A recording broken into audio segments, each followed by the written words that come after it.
Hi everybody, I welcome you all to my channel PSM TV। मैं हूं doctor Shivani और आज हम डिस्कस करेंगे कोहर्ट स्टडी के बारे में।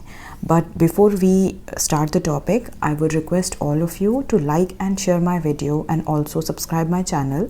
This will really help my channel to grow. So now let's start with the topic. First of all, we will see what is the definition of cohort study. Cohort study, it is a typical, it is a type of analytical study which is in turn a type of observational study. This we had already seen in the descriptive study design, okay, in my previous video. So this is a type of analytical study which is usually undertaken to obtain additional evidence to support the existence of an association between suspected cause and disease. सो यहाँ पे मैं ये चीज़ mention करूँगी कि case control studies में क्या हो रहा था कि हमें हम लोग को ये पता लग रहा था कि yes there is an association between the suspected cause and disease के बीच में, बट उसके लिए सपोर्टिव एविडेंसेस जो है वो हमें देता है cohort study.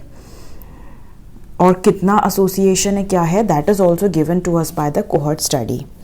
It is known by variety of names. इसको प्रोस्पेक्टिव स्टडी भी कहते हैं क्योंकि ये फॉरवर्ड डायरेक्शन स्टडी है, लॉन्गिट्यूडनल स्टडी भी कहते हैं, इंसिडेंस स्टडी भी कहते हैं, इससे इंसिडेंस कैलकुलेट होता है, and yes I have already mention forward looking study भी कहते हैं।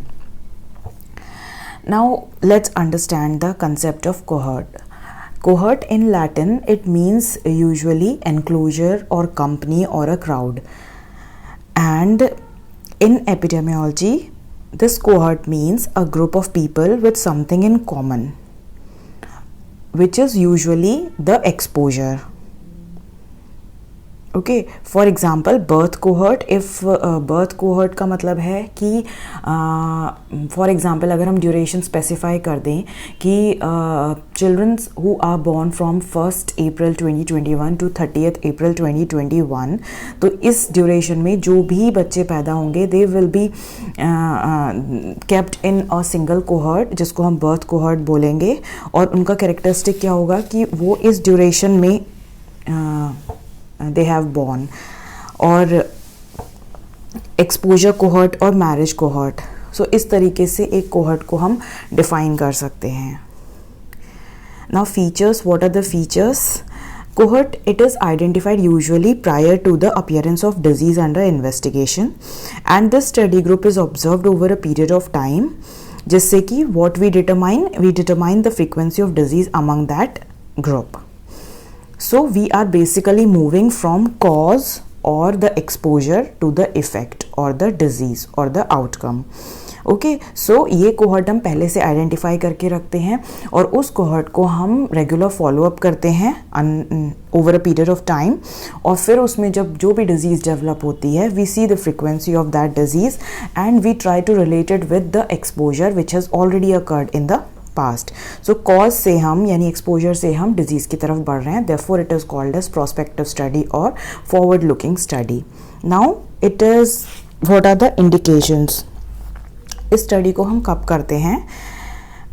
When there is a good evidence, when we have sufficient evidence कि there is association between a specific exposure and disease from other studies. So उस चीज़ को और support करने के लिए to gather more evidence we do this study, and जहाँ पे exposure is rare, case control study में what was the indication for doing case control study? One of the indication was जहाँ पे डिजीज़ रेयर होती है, और यहाँ पे क्या है, यहाँ पे exposure is rare. Okay, and यहाँ पे क्या है, फॉलोअप और attrition of study population can be minimised, I mean loss to follow up can be minimised. ऐसी कंडीशंस में हम करेंगे, एंड बिकॉज ये फॉरवर्ड लुकिंग स्टडी है, यू नेवर नो कि डिजीज़ कब मैनिफेस्ट करेगी इस कोहॉर्ट में, so sufficient funds should be available for conducting this study. So these are the 4 things which are important indicators for doing a cohort study. जब ये चारों fulfill हो जाते हैं then we decide okay we can do cohort study for this thing. Now this is the basic design of a cohort study. We have a cohort, and in this cohort there will be some people who will be exposed and there will be some people who won't be exposed. What we do is we follow up this whole of the cohort and we find out who were the people who got the disease, who were also exposed, and who did not got the disease among the exposed group, and same in the non-exposed group. So this is how we proceed in a cohort study. So from effect, that is from cause or exposure, we are moving towards the effect, that is disease. Now we have three types of cohort study. Prospective we have already seen, then retrospective and ambidirectional, यानी कि वो retro में भी होता है उसका कुछ part और prospective में भी होता है. Now let's see with the prospective cohort study once again. इसमें क्या है, I have taken a hypothetical example कि let's say that the time frame is starting with the year 2000. So हमने क्या किया, year 2000 में एक defined population को ले लिया. I'm sorry for the spelling mistake in the population word. So यहाँ पे हमने 2000 ईयर में हमने एक defined population ले ली और हमने उसको we came to know that 2010 में 2010 तक फॉलो अप किया. तो उसमें कुछ लोग थे जो एक पर्टिकुलर चीज़ के लिए एक्सपोज हुए, कुछ लोग थे जो नहीं हुए. फिर हमने उससे फर्दर 2020 तक फॉलो अप किया. तो कुछ लोगों में डिज़ीज़ डेवलप होती है और कुछ दोनों ही ग्रुप्स में, कुछ में डिज़ीज़ डेवलप हुई, कुछ में डिज़ीज़ डेवलप नहीं हुई. सो इसमें हम क्या कर रहे हैं कि फॉरवर्ड लुकिंग बढ़ते जा रहे हैं आगे विद द टाइम फ्रेम और फॉलो अप करते जा रहे हैं कि ओके यहाँ 2000 से हमने देखना शुरू किया उनका एक्सपोजर एंड ऑल, और हमने देखा कि ओके दिस ग्रुप वाज, इस पूरे कोहॉर्ट में से ये लोग एक्सपोज हुए, ये लोग नहीं हुए. और फिर हम इनको और फर्दर फॉलो अप करते गए तो हमें पता लगा ओके एक्सपोज्ड वाले ग्रुप में इतने लोगों को डिजीज़ हुई, इतनों को नहीं हुई, एंड सेम नॉन एक्सपोज वाले ग्रुप में इतने लोगों को डिजीज़ हुई, इतनों को नहीं हुई. So because we are going forward, आगे जाते जा रहे हैं, therefore it is called as prospective cohort study. Now this is example, hypothetical example for the retrospective. यहाँ पे हमने क्या किया कि हम थे अगेन 2000 ईयर से ही हमने स्टार्ट किया है ना. यहाँ पे हमारे पास ऑलरेडी एक डिफाइंड पॉपुलेशन थी, बट हमने क्या किया, रादर देन गोइंग आगे, हमने पीछे यानी हिस्ट्री में जाके ईयर 2000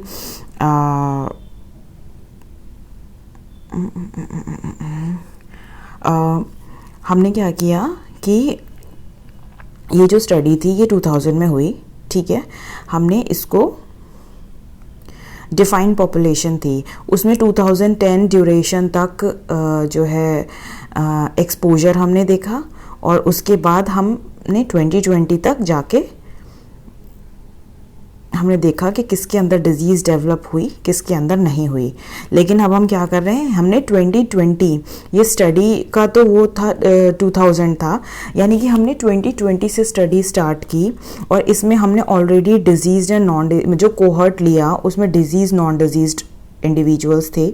हमने उनके एक्सपोजर्स चेक किए और उसमें देखा कि ओके जैसे फॉर एग्जांपल 500 हमने डिजीज़्ड लोग ले लिए और 500 नॉन डिजीज़्ड लोग ले लिए, और उनकी हिस्ट्री से हमने चेक किया कि कितने लोगों में एक पर्टिकुलर एक्सपोजर था और कितने लोगों में नहीं था, है ना.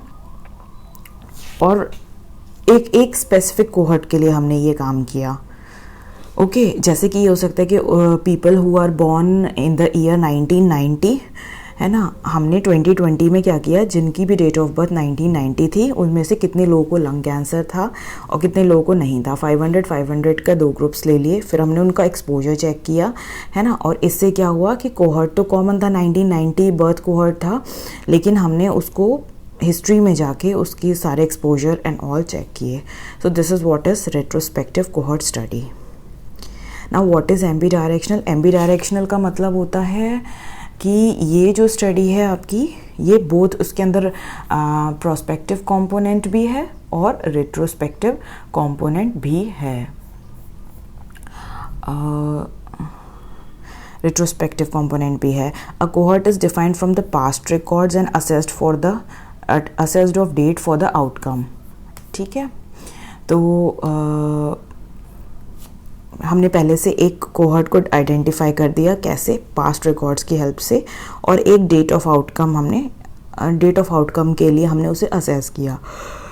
और जैसे हमने पास्ट में अगेन 1990 का मान लिया हमने कोहॉर्ट लिया और हमने कहा कि ईयर 2020 तक हम जो भी आउटकम आएगा वो हम असेस कर रहे हैं।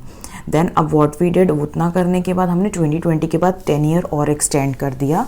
तो पीछे का पार्ट 1990 से 2020 तक का इज़ रिट्रोस्पेक्टिव और 2020 से अब जो फर्दर 10 ईयर्स हो गया that is prospective part of the study. So this is what is MB directional study, दोनों डायरेक्शंस में जा रही है ये, ठीक है। Okay, elements of a cohort study क्या क्या होते हैं? एलिमेंट्स होते हैं सिलेक्शन ऑफ स्टडी सब्जेक्ट, सबसे पहले हमें स्टडी सब्जेक्ट को सिलेक्ट करना आना चाहिए। देन जो भी डेटा है एक्सपोजर से रिलेटेड, क्योंकि यहाँ पे हम क्या देख रहे हैं, एक्सपोजर से हमें डिजीज़ तक जाना है, तो एक्सपोजर से रिलेटेड जो भी डेटा है वो कलेक्ट करते हैं। Then we have a comparison group, then we follow up this whole cohort and finally after gathering सारा का सारा data we analyze। And analysis कैसे करते हैं इस डेटा का? We calculate incidence rate and strength of association देखने के लिए हम relative risk and attributable risk calculate करते हैं। ओके, सो यहाँ पे मैं बहुत ही शॉर्ट में इन सब स्टेप्स के बारे में बता देती हूँ because I have not written it, otherwise video बहुत लॉन्ग हो जाएगा। सो जनरल जो कंसिडरेशंस होते हैं in selection of study subjects और सिलेक्टिंग अ कोहॉर्ट इज़ कि वो कोहॉर्ट के अंदर जो भी आप डिज़ीज़ स्टडी करने वाले हो वो डिज़ीज़ प्रेजेंट नहीं होनी चाहिए। एंड जो भी कोहॉर्ट के जो भी दोनों ग्रुप्स हैं यानी कि control group and the study group, इन दोनों ग्रुप्स में इक्वल चांसेस होने चाहिए डिज़ीज़ मैनिफेस्ट होने के। एंड वो दोनों ग्रुप्स शुड बी सेम और comparable in respect to all the variables which may affect the frequency of the disease, तो comparable होने चाहिए। एंड ऑब्वियसली हमने लास्ट वीडियो में डिस्कस किया था जो भी डायग्नोस्टिक क्राइटेरिया उस डिज़ीज़ का, जो भी eligibility criteria for study and control cohort, वो सब हमें प्री डिफाइन करना होता है before we start the study. So these are the 4 things which should be taken into consideration before starting a cohort study. First is that the cohort should be free from the disease under study. Both the groups should be equally susceptible to the disease which is being studied, and दोनों comparable होने चाहिए with respect to all the variables जो कि affect कर सकते हैं हमारी frequency of disease को, and the diagnostic and eligibility criteria of the disease must be defined before starting the study. Now there are 2 ways जिस तरीके से हम स्टडी सब्जेक्ट्स को सिलेक्ट कर सकते हैं। पहला तरीका ये होता है कि we can create study population by selecting groups for inclusion in the study on the basis of whether they are exposed और नॉट। ओके, यानी कि हमने क्या किया कि सिर्फ एक्सपोजर है या नहीं है, यानी कि बेस्ड ऑन स्पेसिफिक एक्सपोजर हमने स्टडी पॉपुलेशन बना ली अपनी, और उसमें से फिर हमने देखा कि जो लोग एक्सपोज थे उनके अंदर कितनों के अंदर डिज़ीज़ हुई और जो लोग एक्सपोज नहीं थे उनके अंदर कितनों के अंदर वो डिज़ीज़ हुई। ठीक है, इसका बहुत अच्छा एग्जांपल होता है ऑक्यूपेशनली एक्सपोज्ड कोहॉर्ट, जैसे कि जहाँ पे एक्सपोजर बहुत रेयर है, जैसे भोपाल गैस ट्रेजेडी थी, तो जो लोगों का एक्सपोजर उस गैस से हुआ और जो लोगों का नहीं हुआ, दोनों ही केसेस में हम फॉलो अप करके देखेंगे कि किसके अंदर डिजीज़ मैनिफेस्ट होती है, किसके अंदर नहीं होती है। सो दिस इज़ वन क्राइटेरिया, है ना। और दूसरा क्या होता है, हमने एक डिफाइंड पॉपुलेशन सेलेक्ट कर ली, है ना। अभी हमें पता नहीं है कि who becomes exposed and who is not exposed, okay, और उनके सारे के सारे history, blood test and other assays are taken for that entire population, and then gradually हम उनको सेपरेट करना शुरू करते हैं on the basis of history, exposure और एक्सपोजर है या नहीं है, into the group exposed and non exposed. Okay, तो इस तरीके से हमने सेपरेट किया और फिर हमने डिज़ीज़ देखी। तो ये 2 तरीके होते हैं। इसका एक फ़ायदा इस तरीके का ये होता है कि क्योंकि आप इसमें हिस्ट्री ले रहे हो पेशेंट की, तो आप मल्टीपल एक्सपोजर्स को स्टडी कर सकते हो। ओके, सो ये है. देन ऑब्टेनिंग डेटा ऑब्टेन करने के लिए हम पर्सनल इंटरव्यूज़ कंडक्ट कर सकते हैं, क्वेश्चनेयर्स मेल कर सकते हैं, है ना. And we can review the records, medical records of the patient. Then blood examinations करा सकते हैं, अदर मेडिकल एग्जामिनेशंस करा सकते हैं, इन्वायरमेंटल सर्वेस कर सकते हैं, बहुत सारी चीज़ें इस तरीके की हम कर सकते हैं. देन कंपैरिजन ग्रुप सेलेक्ट करने का हमारा क्या होता है कि that comparison group should be similar to the study group as much as possible with respect to all the other factors except the disease. Okay, or except the determinant which is under investigation, so that if there is really no association between the exposure and disease, the disease rate in both the groups will essentially be same. Okay, so again this is explained bye my words कि अगर दोनों में कोई difference नहीं होगा, सिर्फ वही एक डिफरेंस होगा जो हम स्टडी कर रहे हैं, तो हमारे लिए ये कह पाना सही होगा कि ये जो डिज़ीज़ रेट्स आए हैं दोनों ही ग्रुप्स में सेम हैं या डिफरेंट हैं. हम उतना कॉन्फिडेंटली इस चीज़ को कह सकते हैं. Again there can be internal comparison and external comparison, but we are not going into that much of detail.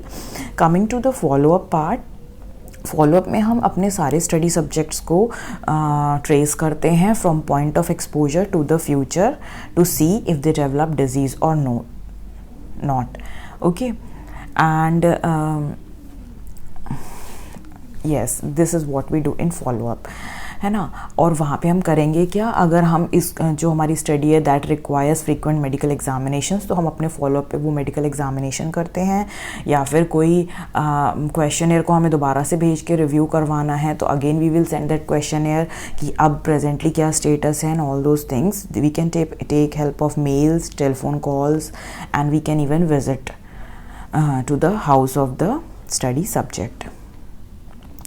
Then analysis I have already told. Now अब हम देखते हैं कि रिलेटिव रिस्क कैसे कैलकुलेट करते हैं. It is basically the ratio of incidence of disease among exposed divided by incidence of disease among non exposed. ठीक है, सिंपल फॉर्मूला है incidence of disease among exposed upon incidence of disease among non exposed. इससे क्या होता है, it is the direct measure of the strength of association between the exposure.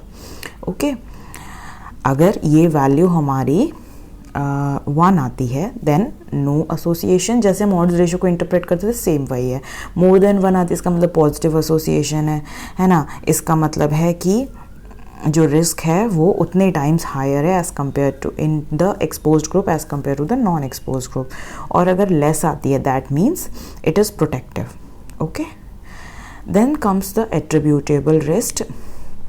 इस से देखेंगे हमें एस्टिमेटिंग मतलब इससे हमें पोटेंशियल फॉर प्रिवेंशन कैसे पता लगता है. So what is attributable risk और attributable relative risk. It is incidence among exposed minus incidence of diseased among exposed minus incidence of diseased among non-exposed divided by incidence of disease among exposed into 100. This is the formula. इससे हमें क्या मिल जाएगा, the proportion of exposed people with the disease who developed the disease because of their exposure. ये proportion हमें मिल जाता है ना. और we can say the amount of disease incidence that can be attributed to a specific exposure. ये हमें मिल जाएगा, है ना. Then before I come to population attributable risk, दो चीज़ I would like to mention here is कि अगर मतलब इससे हमें attributable risk से ये भी पता लगता है, अगर हमें proportion पता लग गया कि ये proportion जो है of exposed people who are with the disease who have developed this because of their exposure, इससे हमें ये भी पता लगता है कि अगर हम इस फैक्टर को हटा दें तो कितना % हमें डिज़ीज़ पे कंट्रोल मिल सकता है या फिर कितना % ऑफ डिज़ीज़ बर्डन हम एलिमिनेट कर सकते हैं. This is why it gives us the potential for prevention also. And यहीं से it gives us a better idea about impact of a preventive और पब्लिक हेल्थ प्रोग्राम, यानी कि हम ऐसा पब्लिक हेल्थ प्रोग्राम या प्रिवेंटिव मेजर यूज़ करें जो कि इस परसेंटेज को मैक्सिमम मिनिमाइज कर सके. तो we can develop such preventive measures so that we can reduce this problem. Now coming to population attributable risk, it is also called as etiological fraction. It's just like, if you want to remember it, it is also called as etiological fraction. This now जब हम attributable risk कब था, जब हमने study population थी उसमें हम risk calculate कर रहे थे, that was attributable risk. Or the risk of developing a disease attributed to the specific exposure. Now if this is applied on a whole population, then this gives us the population attributable risk. So what is the formula? Is simple. वहाँ पे we have just converted incidence of disease among exposed in total population. Incidence of disease in total population minus incidence of disease in non-exposed divided by incidence in total population. This is what is population attributable risk. Now next is biases in cohort study. We already know what bias is. It is a systematic error in the design or conduct or analysis of the study that results in mistaken estimates of an exposure effect on the risk of the disease. Okay, ये जो error है, systematic error है, ये इन तीनों में से किसी भी चीज़ में हो सकता है जिसकी वजह से जो हमारा एक्सपोजर का इफ़ेक्ट है डिज़ीज़ पे वो मिसलीडिंग आ सकता है, वो रिज़ल्ट मिसलीडिंग आ सकता है जिसकी वजह से हम गलत इन्फ्रेंस पे पहुंच सकते हैं. This is what is bias. So again information bias होता है. We had already seen this in case control study also. 3 type का होता है. सिलेक्शन बायस फॉलोइंग टाइप्स का होता है. And yes, I will be making separate video for this. Then how this bias can be reduced. Obviously design में problem था तो proper design होना चाहिए, प्रॉपर कंडक्ट ऑफ स्टडी होना चाहिए. एंड नॉन रिस्पॉन्डर्स जो होते हैं उनको मिनिमाइज़ करने के लिए जितना हम उनको कैरेक्टराइज कर सकते हैं उतना अच्छा है. Then restriction in a way that subjects chosen for study possessing a narrow range of characteristics. Then blinding हम कर सकते हैं, स्ट्रैटिफिकेशन हम कर सकते हैं. So these are the few methods जिससे हम बायस को रिड्यूस कर सकते हैं. Okay, then these are the advantages of a cohort study. Obviously incidence can be calculated. Then several possible outcomes, है ना. अगर हम एक्सपोजर देख ही रहे हैं तो हम उससे जो भी पॉसिबल आउटकम्स हैं उनको भी स्टडी कर सकते हैं. Then it provides a direct estimate of relative risk. Then dose response ratios भी निकाले जा सकते हैं इससे. देन यहाँ पे because we are using comparison groups even before the disease has started developing, therefore यहाँ पे chances of bias can be minimized. Okay, now disadvantages of cohort study in prospective में क्या है. प्रोस्पेक्टिव में है कि follow large number of subjects, मतलब आपको बहुत ज़्यादा नंबर ऑफ सब्जेक्ट्स को फॉलो अप करना पड़ता है for a very long time. Therefore it becomes very expensive, time consuming, man power भी आपको चाहिए. And it is not good for rare disease. ये रेयर एक्सपोजर के लिए है, not for rare disease. It is not good for disease with a long latency, है ना, क्योंकि जितनी लेटेंसी होगी उतना देर तक आपको फॉलो अप करना पड़ेगा, उतने ही रिसोर्सेज आपको चाहिए जो कि पॉसिबल नहीं है. Differential loss to follow up can introduce bias. जितना लंबी स्टडी होगी क्या होगा, gradually loss to follow up बढ़ता जाएगा जिसकी वजह से bias can come in to play. Then retrospective cohort study में क्या है, they are not very good for rare disease again, है ना, क्योंकि कोहर्ट स्टडी है तो रेयर डिजीज़ के लिए इसको भी नहीं किया जा सकता. And if one uses records that were not designed for the study, the available data may be of poor quality. अब जो भी पास्ट हिस्ट्री के रिकॉर्ड्स हैं, they were not designed keeping in view कि कभी इनके ऊपर स्टडी भी की जाएगी. So the data which is extracted is of very poor quality and there is frequently an absence of data, है ना, बिकॉज इतना पुराना रिकॉर्ड है, मिसिंग हो जाते हैं. So there can be absence of data. It may be difficult to identify an appropriate exposed cohort and an appropriate comparison group. क्योंकि अब आपको आपने जो कोहर्ट डिसाइड कर लिया, उसको जब आप हिस्ट्री में जाके उसके डिटेल सर्च करेंगे तो it will be very difficult for you to identify the exposed group and the comparison group. Then differential loss to follow-up can also bias retrospective cohort studies. Yes, this was all from my side. I hope आपको cohort study थोड़ा सा समझ में आया होगा, थोड़ा सा concept इसका मतलब better you would have understood. So yes, thank you for watching. And please like, share my video and subscribe my channel. Till then, bye bye.